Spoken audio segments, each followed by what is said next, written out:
Okay. I got it, maybe. Hi, hello. Hi, Welcome. Hi. Okay. And my camera one. Hi. Yes, you're right there. That's your camera.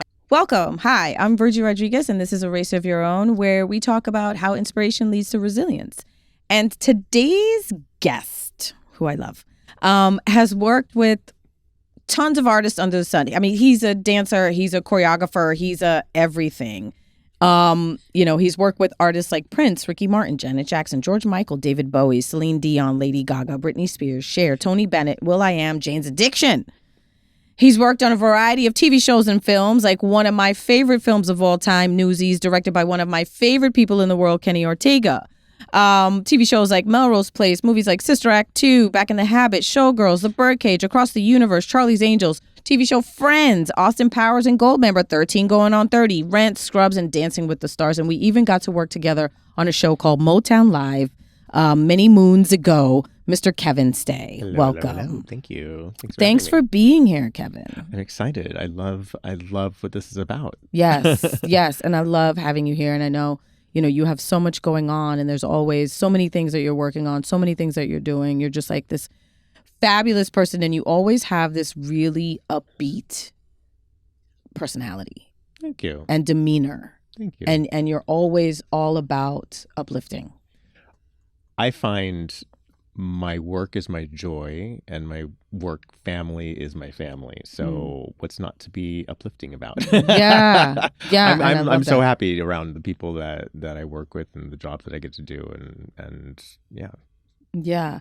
And for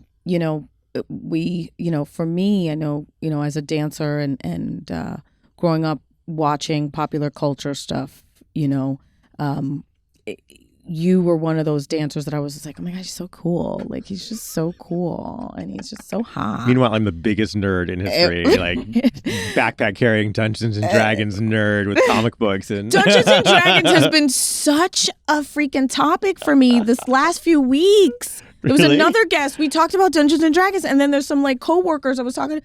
Dungeons and Dragons. It has been a theme. Maybe I need to explore Dungeons and Dragons. I don't know. It's kind of the base of everything fantasy. I mean, besides like Lord of the Rings and things like that. But you're talking about video game, right? No, I'm talking about Dungeons and Dragons, the role playing dice game with a dungeon master and all of that nerdiness. Okay, so not so much the video game, because I never even played the video game. I'm pre-video game. I was there at the dawn of video games. I played Pong. Let's put it that way. Dawn. I remember going, ooh, Pong. Let's play Pong. I was talking to somebody about video games, and I said, I'm like, Miss Pac-Man? Pac-Man. That's it. I'm like, Asteroids. No, I don't. Galaga, Defender, Joust. No. I was like, Miss Pac-Man? Pac-Man. That's it. Like, it was like those two. I didn't even play Donkey Kong. Like, that was, I didn't even do that. Donkey Kong. So I've never did Donkey Kong. I didn't do Mario Brothers, whatever. But to that point. And I remember seeing you, working with Madonna in the Blonde Ambition tour. You were assistant choreographer on that tour, right? Mm-hmm. I don't have all my notes here because that's what happens sometimes. We misplace our notes. But I know that was one of the notes that I took. And I remember that movie, Truth or Dare, coming out, and her kind of, for me growing up, being one of the first artists at that time to really kind of show her dancers. Or really respect and appreciate her dancers in a way that, like, you are individuals. You're part of this. You're individuals. Right, but you're part of my journey here that I want to kind of encapsulate in this film. And, voguing, was so big at that time, and I was in New York at that time and not really able to go to clubs yet. I was a little too young, but, that was such a big part of the culture, especially being, Latina, growing up in New York City. Balls was a thing. It still is. You know what I mean? It's like a part of the culture there, especially for dancers, right? And you have maintained a career in the industry, right? From that. Not only as a dancer, as a choreographer, as a model, as a singer, as an actor. I could probably sit here and list all the commercials you were in, all the tours you were in. What to you has kind of led for your resilience, right, through this? Because that journey with Madonna was already just so high level, and you were a baby, right? Like I was a baby. That was my first tour. I didn't even know what being associate choreographer was. I didn't know what it meant to be an assistant. I'd never been in that world. I obviously was given a very high bar very early on. Yeah. I think resilience is something you have to create for yourself, and it's about the context in which you go to work and approach. Even the word work is weird. Approach your art and your craft. I don't even want to call it work, because it's not work. It's an opportunity to get to express yourself more than anything. And that's why I think I'm not tied necessarily to the money of it. Like, yes, it's important, and yes, I stand for dancers' rights and rates, and I'm always fighting for that with Dancers Alliance and SAG-AFTRA. But ultimately, it's about the craft. It's about what you're doing, and once you come at it from a space of value rather than money, then you'll always win. Because then value is up to you. Value is up to you. Like, a check can come and go. A check can come from wherever, but value is something you create out of whatever you're doing. You could be on a crappy gig. Well, crappy again, that's your own opinion of it. But you can be on a challenging, challenging gig. Let's be politically correct. You can be on a here. challenging gig, right, and still come out triumphantly new and evolved and learn so much, even if it's learning so much about what you're willing to put up with or not, or what you're willing to stand up for, or what you're willing to, how far you're willing to go for the shot or the gig or for others. And even in the weirdest spaces, there's always something to learn, whether it's a cautionary tale or if it's like, wow, I'm watching this director of photography who's just astonishing and watching what he's doing. Because it's not just about you. In this world, I think the most successful people bring their lives to their art and to their work, and observe everyone around them, because we're all artists. Like, the whole crew they're all artists, and everyone's doing something spectacular. And there's always, you can watch them and just be amazed at, like, who, like, their attention to detail. If I'm bored on a gig, which happens not a lot. It happens. But I play games with myself. Right. And I make it a game. So it's not work, it's a game. I will sometimes play get the shot. Right. Like, if I'm here, I'm not in the shot, but if I'm here, I'm in the shot. Right. If I'm here, I'm right behind somebody, but if I'm up here, check out the Gap Everybody in Leather commercial. Which was back. The singing ones. Yeah. Pedro shot them, and I was in far back. Like, you can just see like a speck of my head. What you'll really see in the final edit is you'll see this long shot of everybody. And then you'll see me, like, you can't even tell who I am. But in the back, you'll see me go like this. Just like up on my toes. You're like, hi. Right. Like, it's a game to me. It's fun. It's like, okay, I'm on my tippy. I was in high releve in the back. Just trying to get. I'm trying to get the see shot. The camera, but there I am. Right. Or I'll do it with partners if we're partnering or something. I'll spin around. I'll whisper in their ear, like, dip now. There's the camera. And just so they're aware of camera, right as the camera passes, the hair swoops and you get the face shot. You get the shot. Yeah, right. But I'll tell my partners and things as it's happening, and I'll tell them it's a game and, like, let's play. Right. Like, camera to your left. Yeah, camera to your left. Let's go. Or I'll always check the monitor to see what the frame is. So I can make this shot better by being in this section of the frame. This will balance it out. So back to resilience, part of what's important is recreating your experience. So it's not a chore. It's a game. It's all play. Right. And when I forget that it's play is when I start getting, I'm not being treated correctly. I'm complaining and I want this, I want that. And it's like, well, no, I'm on the job. I'm going to give 100%. I've chosen to be here.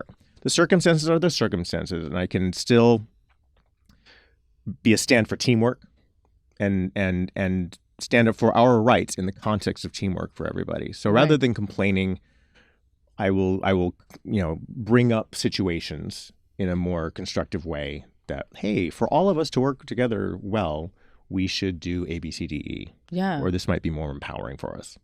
Which is great. Or right? safer. Safer, empowering. Often. Yeah. Empowering is a great word. But and that's great because it shows the level of support. Yes. Right? Because we're all in it together. Everybody wants a good product. Everybody wants to succeed. We are. And you've worked with like some pretty high level names, right? Pretty well known names throughout your career. A few. and that must also say something about your work ethic, which is what you're talking about, right? Yes. Like why people would bring you back, why people would even refer you yes. to a job, why someone would even think, yes, associate director or associate choreographer would be great. Kevin would be great for this. And if there's something that I've seen, you've always, you're very inclusive in that sense, right? So when whether it's, and we didn't even work a lot together, but every time I've seen you, it's always been that consistent level of interaction and of love and, community. Yeah. Right? Yeah. Community. You also worked on a film that came out, which was, what was the title of the documentary? That was like the documentary. Strike a Pose. Strike a Pose. I was going to say Pose, but I knew that was the wrong title. Which seemed to be really received really, really well. Yes. Can you explain a little bit more about that and what that was like? Because that's you reliving a moment of like, and it was impactful when you guys did Truth or Dare. I think to me, it set the tone. It was like one of the first movies that set the tone. Yeah. And you guys, again, for me, watching you guys dance and be at Madonna, I mean, to this day, I don't care what anybody says, that VMA performance of Vogue, the Marie Antoinette, it's like nothing compares. I don't care what anybody says. That's top of the line. That was she. Yeah, she wasn't holding one. She wasn't holding one. She was lip syncing. Right. Sure, but which is fine. It's at VMAs. Yeah. But that particular performance to me is just so top tier. And you guys were all on it. You guys were just like hitting it. We got to be ourselves and characters. And we knew who you were as dancers. That's Kevin. That's, Carlton. Jose. And Jose. And some of them were New Yorkers in the club dance scene. So we knew who they were, It was just so impactful at the time. And even just as a dancer, looking up to other dancers and being like, oh my God, I want to do that. I want to dance for Madonna. I want to, do music videos. That's so cool. I think the most surprising thing that came out of doing Strike a Pose, because at first I was really nervous about it. I was hesitant. I was reserved because, there's a few reasons that are much more winded. We had kind of left that in our past. And I certainly had really left it in my past. I took it off my resume. I wasn't using it. I didn't talk about it. I wasn't, I was never talking about that as my career or as, that's my claim to fame. I never used that like that. Right. And when we saw the movie in the theater for the first time was when I finally realized, this has impacted people worldwide. And it's not about, I guess I always thought it was, it's about her. It's about Madonna, whatever, she's, one more person's going to ask me about her and her what she has for breakfast, as Lewis always says. And I realized, this is more about us representing and giving people a chance to see that there's a life outside of whatever their life is right now, in a space that's more accepting, that's more celebratory, that's more where you can be. I think I said this in the movie, where you can be happy and gay, right, and successful and loving life and not have it be something to hide. And that saved people's lives. And I never looked at my dance gig tour as something that saved lives by just being freely myself. Did that feel like a weight you were carrying? Did that feel like, once you realized that, did you realize that was, because a lot of what I talk about too is like purpose, right? And so if, somebody's going through something and they look at you or they watch that movie or they whatever, and they see like, he just gave me a second chance at life, so to speak. I mean, I wouldn't say it's a weight. I would just say I acknowledge and realize what an extraordinary honor that is to have had that impact on people. Right. And I think I started hearing, I was getting compliments for years about Madonna. Right. Years, in the work world, outside the work world, whatever. And I'm like, and it was always like, for myself, oh, that's just a Madonna fan complimenting Madonna.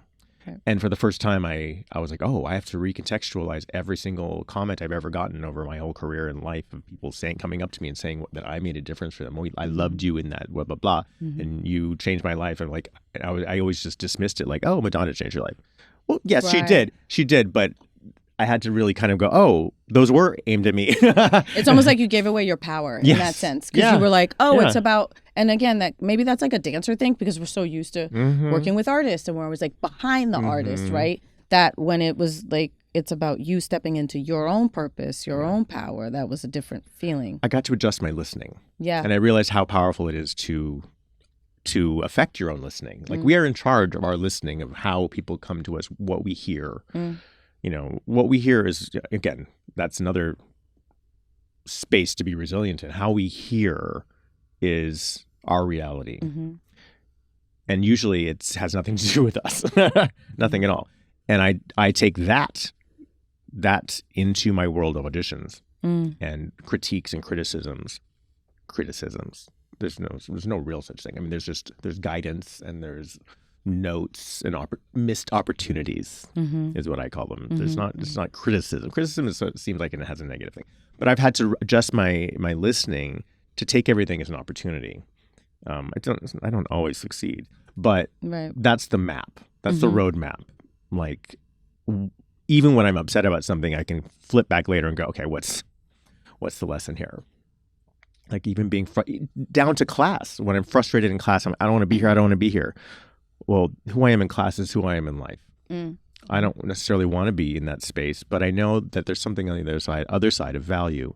I know that the process itself has value. I know that my stamina and my commitment and my willpower are all related here to who I am out there. And where am I being unstoppable? Where am I being stoppable? Where am I being, where am I giving my all, or where am I just giving up? So you're stopping and like quitting on yourself if you were to do that, right? Like I look at it as a bigger, I put it in a bigger context. Like it's like little things. I talk about, people of friends of mine that are in the program, remission, drugs or relapse, like just in like, oh, I deserve it, or this is just fine. And it's like, it seems like it's just related to drugs, but it completely, that pattern of thinking completely translates with cigarettes or coffee, sugar. Oh, I'll just have this extra cookie. I'll just one more pack. That same process of thinking is what kind of lets you get away with everything. And I feel like in an addicted personality, like that really gets you in trouble. So yeah. Anyway.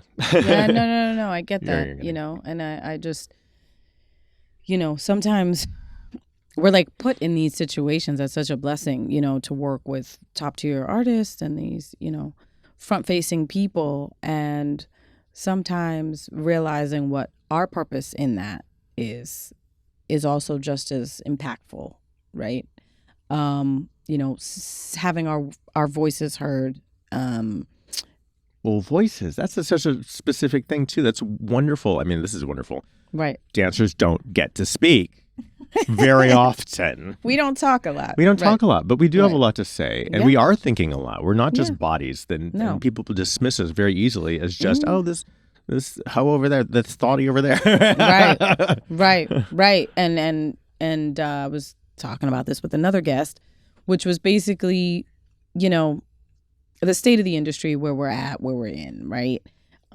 I grew up in the hip hop space and working with a ton of great and fantastic artists, and to see where it's at now is, it's disheartening, and it really is, because it breaks my heart.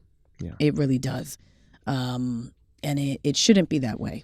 Yeah. It really shouldn't. There's a lot of us that have worked hard. There's a lot of us that have worked with amazing people through the years. That a lot of us that have just met some pretty amazing people, and it sucks that it has turned into this space that I don't feel like we were in that space. And even going back to Truth or Dare, and again, I'm using that just as an example of what her big kind of through line was with that, which was like, Keep It Together. You know, that's the song that keeps coming up. And, you know, you and I interact with each other that way. I've seen you interact with other people that way. And there's just so much brokenness out there. Yeah. You know, I love that Madonna's message was that. And I think you exemplify that. And now you carry that through. Is that all you? No. Right. But it's a part of you. But to me, you represent that. Yeah. Because that's what it meant to me back then. Right. I mean, I never thought of myself as having mentors because it wasn't like I had somebody, you know, helping me study. Leading you the way, right. But when I look now, I'm like, oh, yeah, of course. Vince Patterson, Kenny Ortega, Michael Peters, Marguerite Derricks, Jamie King, you know. I live for Jamie King. Madonna, Michael Jackson, they were all mentors. Like they really did give me the platform, the plan. Like I could see how they worked and they were right there with me. And they, if I didn't know something, especially Vince, if I didn't know something, he would just gently guide me this way. Like, so my I'm through those lenses. Right. And those are some fantastic Vince Patterson. Those are some good lenses. Fantastic lenses. Marguerite Derricks is fair, honey. Jamie King. Oh my God. Fair. I just was out with Vince Patterson at the Thriller event downtown. Yeah. The Prince Jackson's Heal Foundation event. Nice. And it was a beautiful, beautiful, beautiful evening. Yeah. There was a moment at the end with dance, though. And we all have opinions about dance. And there was a section where they were putting on these jackets, and it was like it wasn't really planned out. And Vince and I both, when we walked outside, we were like, the jacket. we all had the same notes. We're like, right, the jacket. We were thinking about how we could have made it work and made it faster and made it more timing and poppy. And then this should have been that. We were literally back and forth with our notes. And I'm like, we had the exact same ideas. I'm like, that's because I see reflection of you. I see through your eyes. I know who you are, and I know what's gonna. And he taught you well in that sense. Very well. Right. He taught you well. Yeah. And I remember. I think the first time I met you and worked with you was when I first worked with Jamie King, which, I was like, what? I mean, who, you know. He's a hustler. He makes that stuff work. What? It was, I had hit so many steps in one count. I never thought my body could do that. I was like, this is 2 counts. How did I hit that many steps? But he's one of those people that will push you to a limit. Again, as a dancer outside kind of coming in, you guys had already worked with him before. I had never worked with him. I had only heard of him and seen his work, of course. Yeah. Right. And you always like aspire to work with someone like that. So I finally had the chance to work with him, and I was like blown away. But he's one of those people that pushes you to your limit, and you like elevate. He pushed. I think twice. I've done it twice. Look, I can count them. The times that I said, I can't do that. That's not possible. And he's like, yes, you can. Yeah, there were 2 things. And he said, yes, you can. And then he showed me. And I was like, God damn it. Damn it. Well, if you can do it, I got to do it. It was something about my weight change that I wasn't doing the weight. And I was like, I don't see how my body can go that way. And then when he showed me, I was like, oh, okay, the body goes there. It taught me a lot in that moment, though, because I had reached my limit. We had been doing so many combinations and so fast, so hard, and the thing is, so many. Jamie King fast, King fast, and like how an hour during this number in an hour. Again, what I'm telling myself was creating my reality. That's not possible. Of course it is. And now I look at it more like, well, how can I make that work? Not is that possible or not? Right. It's all possible. How can I make it work, or look like it, or look like it's supposed to look? Right. His vision. I have to tell you, give him his vision. Right. I have to tell you, on Motown Live, that was what did you do the Christmas episode? I don't remember. It's Santa Claus is coming to town. That one. I didn't do that one. Okay, no. Well, I had a meltdown. Why? Talking about these like pillar moments. It was such a great show. It was like all Motown music. So good. It was so cool. I love seeing all the artists, getting all these different artists coming in week by week, and us getting to do a whole number and like being seen as dance. A 3.5-minute number of dance. Right. Very superstitious. What? I remember that. No, but nobody did that. Nobody did that. Stevie Wonder. Even now, nobody does that. Yeah. He was all out of choreography at that point. He's like, I don't know what else to do. I had a meltdown on stage. Why? It was during the Christmas number, and the curtains were closed, and they were about to open the curtains, and I think I just come from Italy where they were treating me like gold. I was, there were screaming fans everywhere and free clothes and just the most respect everywhere. We're going to nightclubs signing autographs. Of course. making tons of money. And I came back from that to LA to just start working again in LA. And me and Sharon Ferguson, Miss Pussy Control, Yes. Prince. Shout out Sharon. We're the only two that did every single episode. Because I was too white and she was too black. Yeah. What? Yeah. The producers didn't want us because I was too white and she was too black. So anyways, for girls it was okay, but for the boys they wanted, you know. So I suppose we had a little something to prove, and I just didn't feel particularly valued other than from Jamie, obviously from Jamie. Yeah. And the director was nice, but like overall it felt like this weird kind of battle a little. Okay. And there was something about the rehearsal and the time and the shooting, and we weren't giving breaks or something. Something weird. Something's really weird. I just started crying. I was like, I didn't want to do it anymore. I was like, I don't want to do this anymore. You were over it. Yeah, I was just so over it. I was like, I don't want to dance anymore. Oh my God. Yeah. You wanted to quit dance? Yeah. I was like, I don't want to do this anymore. What? Like this isn't what I want to do. And open the curtains. Santa Claus is coming to town. And then you're like, Merry Christmas, everybody. Literally. Right. Curtains. Santa, smiley, smiley, smiley. Like Sorry, in tears. And had to just boop, boop, turn it off and be done. Wow. And it wasn't that I held on to that, but I think it was one of those things where I realized I had to be more bold about standing up for myself, and that I had parameters and boundaries that I had to be a stand for. Okay. And that I wouldn't put up with certain things on jobs. And do you think working with Jamie that kind of helped that, like establish that within yourself, or that was just something you for yourself? That was for me, for myself. Okay. I don't know. At that time, I don't think Jamie would have ever, I don't think that he was a big champion for the dancers. I mean, yes, he fought for us, of course, like, to be on the job. But yeah. I don't know that many choreographers really stand up for the dancers in the production context. Maybe more now than before. Before it was just like, do your job, just go, do it, make it happen, make me look good, whatever. Yeah. Not that Jamie was ever like that. Jamie was never like that. No, he was never like that. He trusted us. He really did. Yeah. And I just feel like for me, I just grew just as a dancer, but just like as a person, because he pushed me past my limit. Yeah. And I watch him, like what I learned from him is the drive. Also that I don't necessarily need the drive. That I don't need everything. I don't need everything. Jamie really wanted this success. He wanted it so bad. I don't know that I've ever wanted it that bad. Like it's not that big a deal. It's not what is important to me. Like success is its own thing. Like success, happiness is success to me. Friendship, joy is happiness to me. Success. But he was doing multiple jobs and like daytime rehearsing for this, nighttime, Wow. shooting he was doing 3-4 jobs at the same time, juggling them all, not sleeping, stressed out of his mind. Like it was crazy. But he's built a huge empire. Absolutely. And he is just really kind of gone there. And I want to go back to so much respect for that. Yes, of course. Yeah. And I want to go back to, you also work with Michael Jackson. Yeah. And you worked on Blood on the Dance.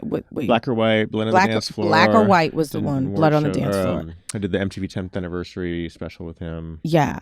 And, at the time working with him, that's, and I'm leading to Michael because I remember first seeing Jamie work with Michael on the History tour. I think it was when his hair was blonde. Dangerous. Oh, was it Dangerous? Sorry. Yeah, Dangerous tour. And he was the bright blonde dancer behind him. And so to be that close to a choreographer that had worked right behind Michael, I feel like any of us that have been in Michael's presence or have worked with anyone that's worked with Michael, that kind of stuff like rubs off on you. And I feel 100%. Jamie carries that. So that's why I was like saying that, because it's the same thing with like Madonna. Madonna has that work ethic. Yeah. Like she is that, right? And I don't want to make this all about Madonna, and I'm getting to a point here. With Michael, same thing. knowing that his movie's coming up and stuff, you know, all these amazing people have this amazing work ethic. Yeah. Right? And so how has that rubbed off on you? And like, what are you doing next? Where are we going? Like, where do we see Kevin? You've done all these amazing things. You worked on Black and White Michael Jackson, which I love because that was like one of my favorite music videos of his. But you know, where do we see Kevin now? Translate all of that from all these amazing individuals into what's next. I think that one of the things I observed most from Michael was his attention to creating something new.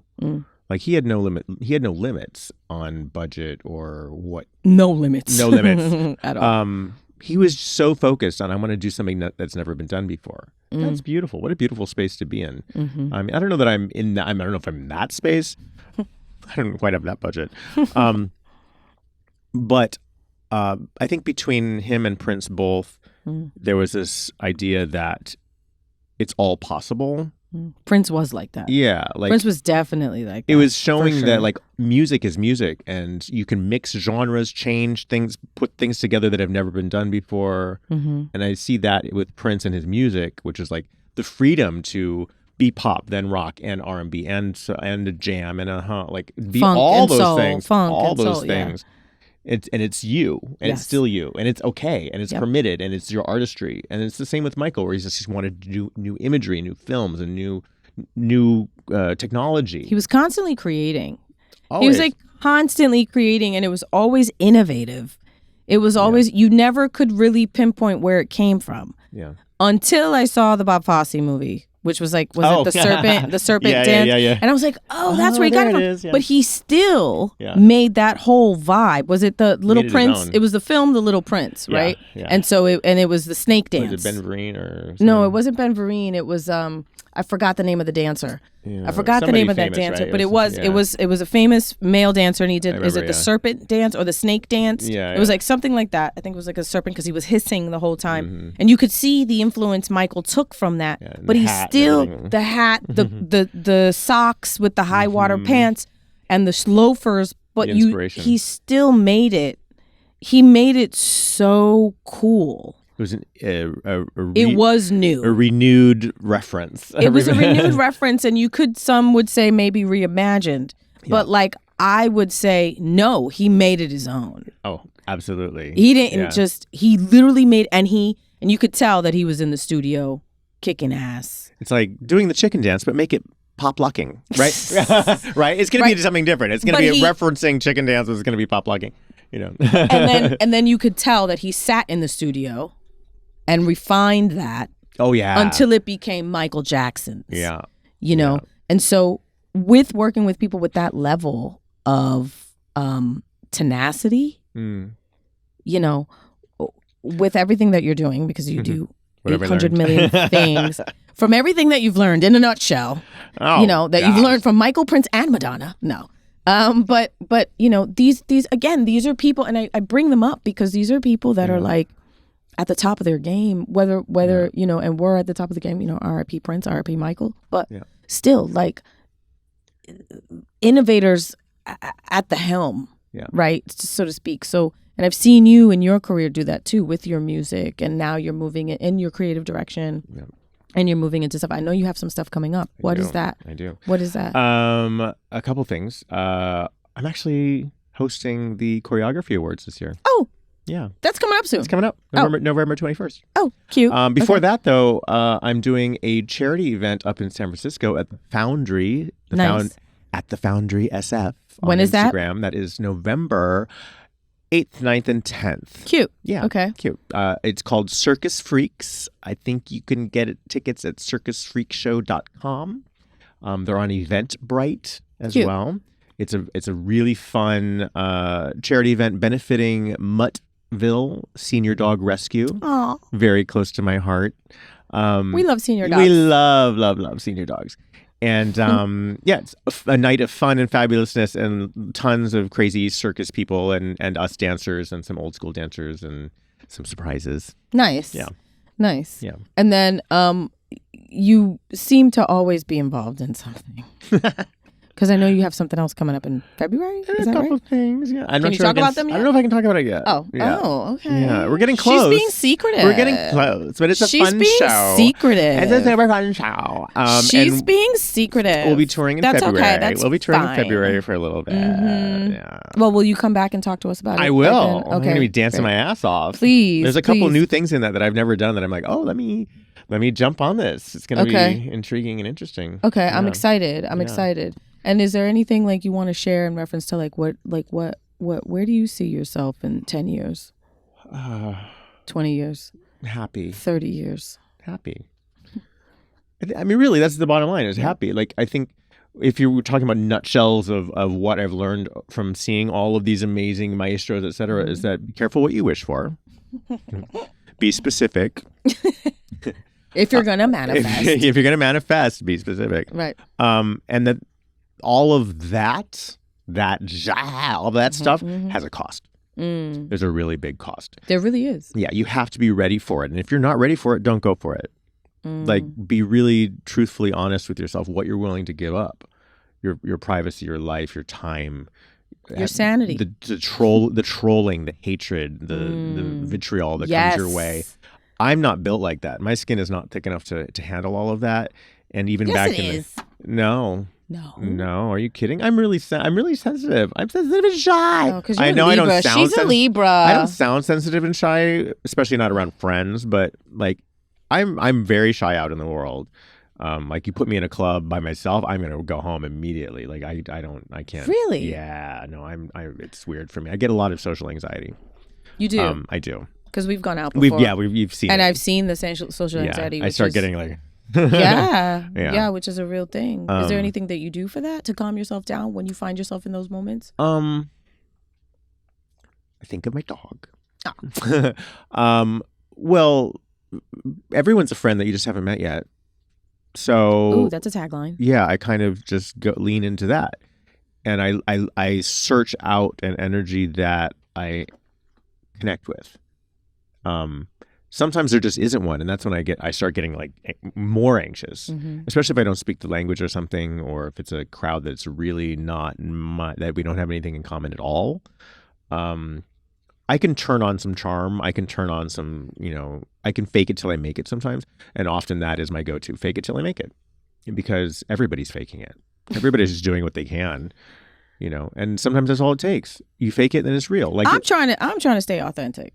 I try to be as authentic as possible. It's almost not being inauthentic. Right. Not fake being inauthentic, but fake meaning create the space, create who you are, who you want to be, or create the energy that you want to have in this space, and step into that, whether you feel like it's there or not. It's not about whether it's there. It's kind of quantum thinking, where it's like, well, if I think the space is there, it's there, and then I step into it, and ta-da! Like, I'm here. Yeah. It's like nice. It's like who's designating you a star? Nobody but you. That part. I'm a star. So get in, and then it's just about agreement. Right? Get in or get out. Get in or get out. I'm a star. Nobody's gonna like. There's no, unless it's like a star on Hollywood Boulevard that you're using as your checklist. But like, nobody's out there going, "You're a star." You have to believe it for yourself first, and then everyone else has to sign on. Right. And that's also what you learn in the dance world, entertainment world, in life in general. Yeah. You have to say who you are. Right. And then and be that to start. It's not like somebody's gonna make you into that. Nope. Be it, and everyone else will just see it. That part. So, Kevin, thank you for being here. What's one phrase of advice that you would give anyone if you would say, stay on a race of your own? If they had to stay on a race of their own, there's peaks, there's valleys, there's plateaus, and we might have said this already, and there's tumbleweeds or whatever. But what's one phrase, what's one thing you'd say to somebody that was trying to step into this world, step into entertainment, especially with the way the industry's going right now? A lot of things are changing. What's something you would say to encourage them to stay in a race of their own?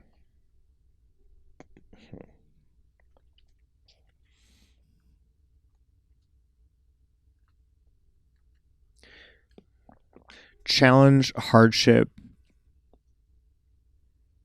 Let's see. How would I say it?